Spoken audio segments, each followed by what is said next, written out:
So welcome to Sunday Night Live. Let's give some people some time to join. Hi. Hi, Haitham. Hey, everyone. So thank you for joining. We're going to give people more time to join. Tonight's topic is about parenting during the quarantine and what to expect after the quarantine, or what are the things that parents can do to deal with their kids and teenagers during this tough time. So my guest is a very extraordinary guest. She's a relationship coach, Alia, and she's here. So she's going to answer all of our questions. Parenting. This is something I'm not really good at, so this is where she comes with her experience and lovely personality. I'm sorry, I think I'm losing my voice, so I will be doing more listening tonight than talking. So I'm waiting for Alia to join. Hey, and she's here. Hi. Hi, Ray. Hey, Alia, how are you? I'm good. How's Tanya? Oh, and this is my first live, so excuse me for any stuttering No, or excitement that causes stuttering. it's so exciting that you're having your first live session with me, so yay! Thank you. How is the lasagna? You said you were doing some lasagna. Yes, it's a new recipe that I followed. والله يستر. I'm pretty sure that it's going to be great. So, Alia, you are a relationship coach. So I'm going to just give you a few minutes to introduce yourself, and then we're going to get along with the questions and the topic. Okay, great. Thank you. So my name is Alia Rashidi. I am a parenting and relationship coach. I grew into parenting, starting with relationships. I've been in practice since 2015. And before that, I used to do regular life coaching with emotional handling and setting goals and all that. And then I found my passion towards how kids are thinking and how they process their own feelings. And I reached to the seed of parenting. And like I always refer to it, parenting is the HR of the universe. Everything stems out of there. I agree, yes. So thank you for doing that.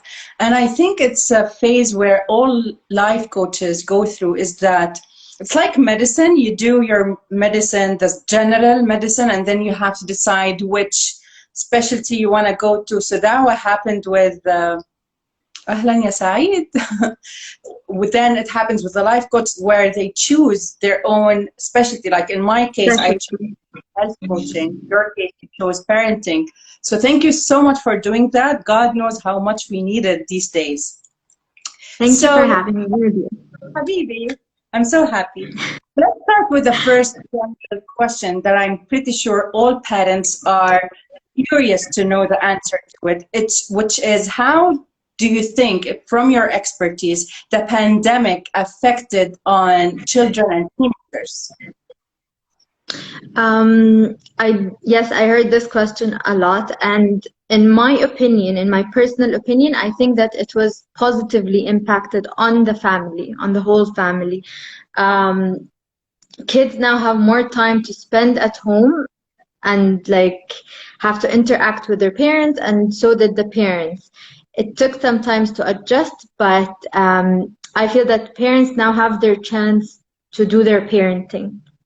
So whether they're working from home or some parents did take time off to settle, to adapt, to accept everything happening.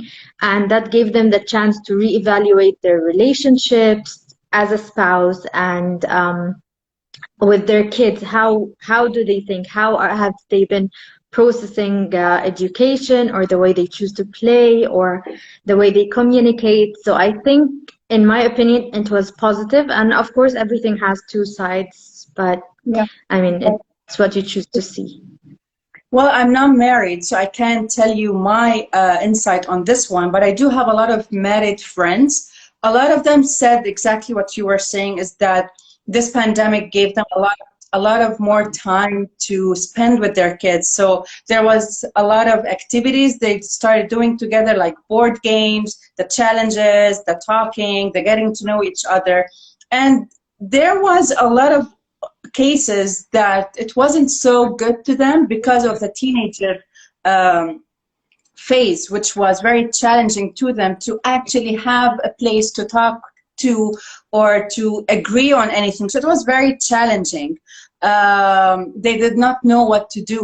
So it's like having a kid for the first time, بس بعمر That's كبير right. يعني old age. صح. So like they're getting to know their children more, and children needs to get to know their parents more, because at the end of the day, the parents, working parents, they're spending like 10 hours away from their families. So having each other under one roof for 24 hours is a bit of a A challenge. handful.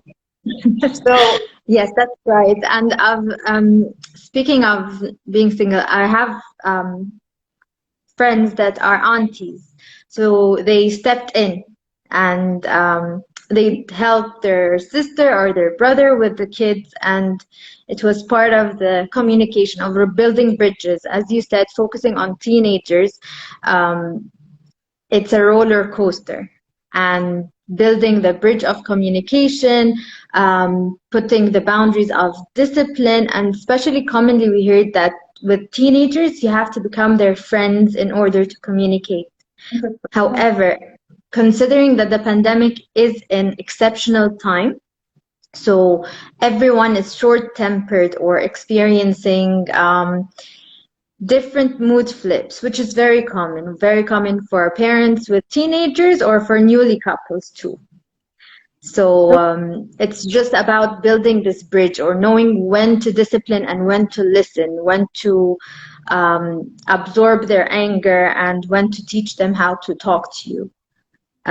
With teenagers nowadays, they're more invested in electronics, in playing games. And whose fault is that? Don't you think that parents can basically not decide, but be more involved in what their kids are doing in terms of activities? Like in the pandemic, it was proven that there are many things that families can do together, like board games, the basics, that the things that we used to do when we were kids, before the iPad and before the Instagram and before TikTok even. yeah. So don't you think it was the parents' fault to give their children so much freedom to be into technology more than human I relationship? wouldn't blame them. I wouldn't blame the parents, because technology is now, it sneaked its way into our lives. So whether they're parents, they are having their own challenges with limiting their screen time. So now that they have to be at home 24 hours, the child is influenced by school, by the environment around him, by the different ways that games are now. That, I mean, I only knew from my nephew that he, I don't know the game they play, but he always has his headphones and talking with his friends all the time. And he goes like, it's much more fun this way. At our time, like you said, we did not have this. It was not an option. It was either a play date with our neighbors if our parents are not allowing us to go farther than home, or just, playing with a puzzle or building blocks or something. So, And it got revived, and that's why one of the positive points that I was referring to, families started being creative at ways to bond, whether it's over, let's bake a cake and it didn't work, so let's try another recipe, or let's build a puzzle, let's start with a 500 piece, but oh, we want more time together, let's challenge ourselves to 1,000 piece, and many other ideas. And you actually give space for the teenager to swim in talents in a way. So there's teenagers are not adults and they're not children. So yeah. so they're also divided into two parts. into like until 16, for example, they are young adults. And I personally consider them until 20s young adults. They still don't know what they want. And some days they want to be childish, some other days they don't want. And also teenagers are not always willing to bond with their siblings, regardless the age. Yeah, we So, all. What is the best yeah. approach? What is the best approach? What is the healthiest approach to that? To create the In bond? my opinion, building bridges with communication. And there's a million ways of communication. There is communication through play. There's communication through watching a movie. With teenagers, it's a very wide swim because you can't treat them fully as an adult. So you can create the whole discipline boundary. And you can't treat them as a child because you need to kind of give them the impression that you respect their privacy and they're responsible for their decisions. So building bridges with communication and giving them responsibilities, discussing a moral message and see their opinion on it. Yeah, cool. I agree. So, and like, it's just baby steps of responsibilities, and you just kind of, it's a trial and error method. You just give and pull and push and see how it works. Sometimes one day it works, the next day it's just, you're so boring, we're not going to do this again. So you just give them the lead, allow them to see what they want. Some parents are not very flexible when it comes to gender, in a way that a boy cannot be interested in walking into the kitchen and saying, I want to try this recipe. Just give me the recipe and I'll do it, mommy says. Yeah. But no, give him the space to try. And so other examples like girls too. So number one bridge is communication. Second is, how can I put it in a simpler form? A responsibility puzzle. So like I mentioned first, a puzzle could be 500 pieces, could be 10 pieces, and it could be 1,000 pieces. With teenagers, enjoy your time in parenting them because it's a responsibility puzzle. They don't know where to go. They don't know what to do. And we've been all in this phase. So cutting them a slack in a way. Yeah. One day they're going to wake up, want to challenge. One other day they just want to lay low.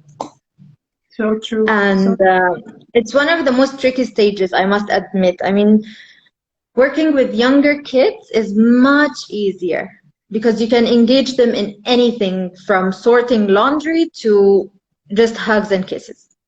Plus, it's still the building the foundation phase. So with teenagers, you have already built a foundation, and if it was right, then good for you. If it was not, then it's time to readjust and to rebuild another foundation, and that requires more effort and more knowledge. Yes, of course, but يعني برضو we don't all know everything. We continue learning, and each child is different. One of the things that I'm currently reading about is a concept called reparenting. So there is reparenting in a way where you go like, I'm sorry, I don't know what to do, and let's try this together. It's not always easy with kids to tell them, I don't know how to drive. So you just reparent yourself as a parent. Choose the way you want to go with the kids. So that's when parents is really advised to get an expert's advice, صح? Yeah. All right. Tab, you said that this pandemic has grew the families together. They've brought them together by doing these activities, adopting new habits. So how can they maintain these habits moving forward? يعني مش إنه تكون just pandemic kind of team building or family building activities. No, let's make it as a lifestyle. How can we do that, or how can parents do that? So what I advise my parents to do is to restructure their routines. Every family has a routine, and being on lockdown, it has compromised a lot of time, and parents had a lot of time on their hands bonding with their kids after finishing work. Some had office times, and it's restructuring the routine that best fits all. So if, for example, my teenager now is used to setting up the dining table, I'll keep this for him. It's now a ritual kind of thing. We've done it for 2 weeks, and I mean, studies have confirmed that in order to grow a habit and keep it, it takes around 21 days. And we've been in lockdown, especially in Dubai, we've been like on a good 3 weeks, 24-hour lockdown. So there is a lot of habits that have been implemented. It's about maintaining them and creating also new routine, and having to know if the kids agree with the habits that they have grown. So, for example, family time or no electronics time. It's a good opportunity for you to go back on track of lessening your screen times. And it can now go on the whole family. So kids are now also holding their parents accountable. So it's not only the parents having expectations from their kids, but it's also the other way around. So which is the whole point of family. that's how it's supposed to be. But you know, when the technology, as you just said, is rising, the needs are changing, and the generations, basically their definitions of what family is and what activities and hobbies are, كل هدول they are changing. So we either try to keep, as parents, I'm بحكي, to keep a little bit of the old school way, but in a more modern way, if it makes any sense, to create the balance between giving our children what they need from love, empathy, compassion, right parenting, commitment, holding accountable, family time, less screen time. So all the things that you said, but at the same time also creating a safe environment for them to be able to communicate whatever is going on their minds without getting blamed or judged. So that is a tough job for parents. And year after year, you see that not everyone is having, like it's a trial and error, and not everyone knows what to do, especially for new parents. So this is when I think awareness is really important. Like, I truly believe that parents should go under training, or at least a session that tells them what to expect and how to deal with it. But at the end of the day, it's never enough. You need to experiment all of that, but you need to know what you are expecting. Like when a woman gets pregnant, there are a lot of books on what to expect when you're expecting, but you can rarely find a book that tells you how to be a good parent, or, you know, or how to be a good parent / partner during all of that. So, it can also be a little bit intimidating. Yani, some of the books that, like you said, how to be a good parent, and there is no perfect way, there is no right or wrong. And one of the things I enjoy saying is there is no positive parenting, there is logical parenting. So there is something that fits me and my family, me and the culture that I choose.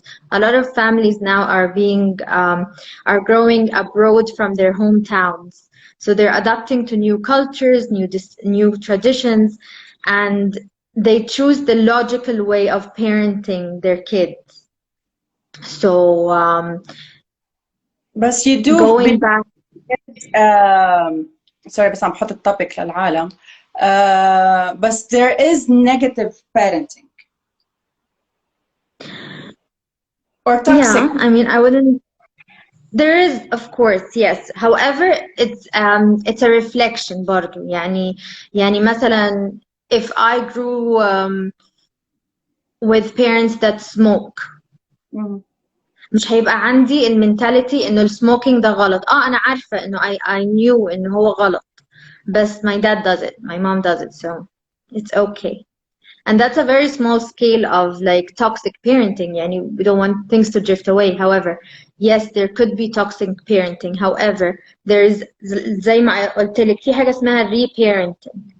فالبيرنت ممكن يعمل لنفسه self reparenting، اللي هو أنا مش عاجبني الأسلوب ده، أنا مش عايزة أعيد الباترن اللي ماما وبابا عملوها، I want to try something new.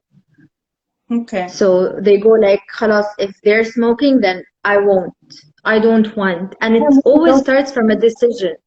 It's always a decision. And I was raised with two parents, heavy smokers, and until now I'm 33 years old and I hate the smell of a cigarette. I can't be around people who smoke cigarettes just because I was raised in a house full of smokers. And you choose not to. So technically, in a way, it was positive parenting. So they taught you what not to do, and it's not healthy. You're on the right track. طب Alia, what could because the new normal now يعني ما بقى في شيء اسمه going back to normal، في شيء اسمه the new normal. What can parents do? What are the things that parents should follow? What are the steps? And can parents ولا teenagers? Okay, so as we are going back to normal, especially that summer has kicked in and the vacations are all around, I'll be talking Dubai specifically. Restrictions are being loosened. Today I heard over the news that parks and play areas are going to be open with the safety regulations. So all we can do is, again, communicate with our kids through, we can do that through storytelling, or we can do that through pretend play to teach them how to keep distance, for example. And I see a positive side here is when our parents usually teach their kids about personal space, or what's hot, what's dangerous, so I think it will not be very hard to communicate social distancing. It's the same as personal space. And also when it comes to hygiene, again, kids are now very conditioned about, I have to wash my hands, we don't want the virus to come to us. So you can do it through role playing too. You can before going to the park, let's act like we're going to the park. What are the top 3 things that we're gonna do? We're gonna wash our hands, or like kids below 6 are okay not to have masks. So also, if you stress on you having the mask, and if you're with them as a parent, if you have a mask on, they want a mask on too. So there is a copycat effect that's actually very useful for a kid. That, mommy, I want like this, just like you. Okay. So just maintaining it. And there's a lot of families too that are choosing to be more confined in a way that they still want to stay at home and lower their contact with any outdoor activities. And it's also okay because they can get creative on ways to entertain their kids at home by triggering their creativity to build their own games, or to come up with activities that they can do together. And I was actually impressed by the amount of virtual birthdays that has been happening. So I think that would be time consuming to do like a birthday card or a birthday banner to show when the video's out. So there's a lot of other أوفر أصلا on virtual. in a way بس تلبسي بقى في الكيك والحاجات اللي فاضلة. طب صح. Alia, what about the e-learning? Because I don't know if the schools are going to get back in September or راحت the next year. But let's say that the e-learning concept is going to last for 1 more year. What are your tips on that? On e-learning, I'm actually not very well read, honestly, in depth of e-learning. However, I've seen the challenges that parents have had the past couple of months, and I don't know if I can say anything useful in this topic because, again, with me and e-learning, it's a matter of how much the parent can take and how much they can further educate their kids in. Like, because what I see from my sister in my personal close experience with e-learning is that there is a lot of things that she has to teach her own kids, and it's just a matter of ups and downs, crankiness of the kids. However, on like I had this conversation with my nephew. He's 12 years old, so early teenagers, and I actually enjoyed what he said in regards of e-learning. He was like, why don't we maintain social distancing in a way where schools can divide each class in groups of 5, if that's the minimum amount of people in one room. So they can have groups. They can divide us in groups of 5, and maybe each week we can be in one of our friends' house, but within the same group. And he went on explaining how he misses the competition in the interactiveness they used to have in class. So he's like, it's not a matter of being on screen and solving something. It was nice to have this bond and the straight eye contact of, we're doing this, we're not doing that. He's like, so we can do it in a way where it's still safe and we can still maintain the social distancing. I love how he said. Very smart. Yeah, he's my favorite. The last question, and I think it's the most important one, and then I'm gonna leave the space for you if you want to share anything else. Based on your experience or the clients that you work with, what are the most common mental health issues that came out from parents and teenagers during the quarantine?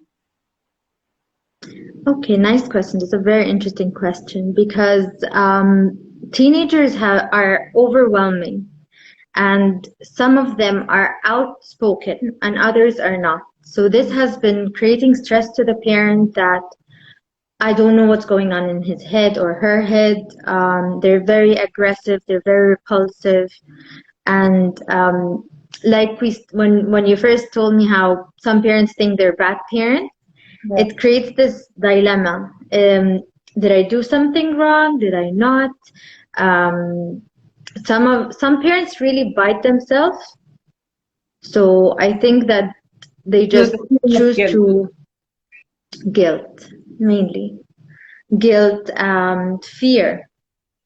Fear is one of the most common because they feel like we are in a very unknown phase.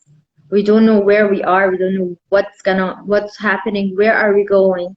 So in which way should I direct him or her? And what am I doing wrong? What am I doing to continue in this phase? So I'd say fear and guilt and doubt. A huge space of doubt. And the fear of uncertainty, the guilt, the anxiety or the stress that a person goes through in these kind of becoming the pandemic, and it's not something that was common or was something that we were expecting. So it's very normal that everyone, parents or not, to go through these emotions. So what would your top tips be in order to not let these kind of feelings to burden you more and to be able to direct or to save your family or to protect your family and kids without ruining the relationship? Top tips. Okay, so on the top of my head, there'd be 3. It's love yourself in order to show your kids how to love themselves and for you to have the capacity to love and give. 2 would be do one thing that makes you happy every day. One thing. And a lot of mommies, well, it depends. It could be both. I mean, a lot of new mommies now, and regular mommies are complaining about their cold cup of coffee. And give your kid a drink and sit together and try to have it hot or warm, compromise, but it makes you happy. Try to do one thing that makes you happy every day. And third would be affirmation. Night affirmations have been very useful to a lot of parents, a lot of kids. It builds their self-confidence. It supports their fear or supports any negative thoughts that is triggered. So it's nice for me to just a couple of minutes before bedtime, just remind myself with 3 things that I'm grateful for and say them in a way of affirmation. I'm sure you're very common, you know how affirmations are put. So it's like, I'm blessed with having a roof over my head. I'm happy I have a loving family, or I'm glad I got through the day. It's just a matter of patting yourself, giving yourself credit for everything that you've done throughout the day. So this would be my top 3 most effective, honestly. Like I'm not a parent yet myself. However, these are things. I work with parents. Yes, I work with parents, and I honestly I love kids. I love playing with kids, and my sister kids are mine over the weekend sometimes, but I just treat them like my own. So yeah, that's it. All right. طيب, do you have anything else that you'd like to emphasize on? Are you doing anything that people should know of? الساحة لإلك. Thank you. So just first of all, I want to thank you for this opportunity. It is my first time, and I'm hoping not to be like more confident about it. I have been working on my video confidence myself for the past time, so thank you for your proposal. Something I'm currently working on is virtual consultations with parents, new parents, and teenagers. And that's something that I'm working on. And also, like I told you, I'm doing more reading about the re-parenting strategies and how to also self-reparent.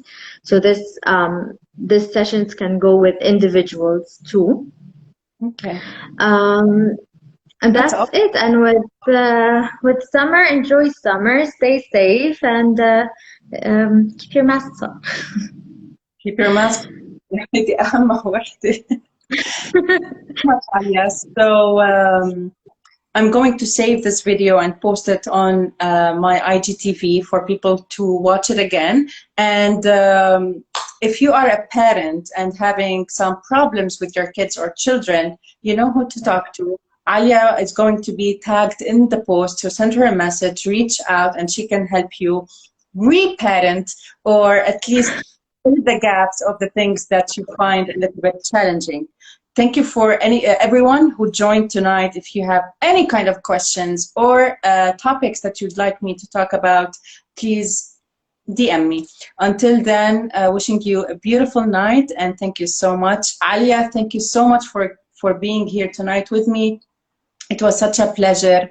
And I think I'm losing Alia. The connection is doing this and this and this. I don't know if you still hear me.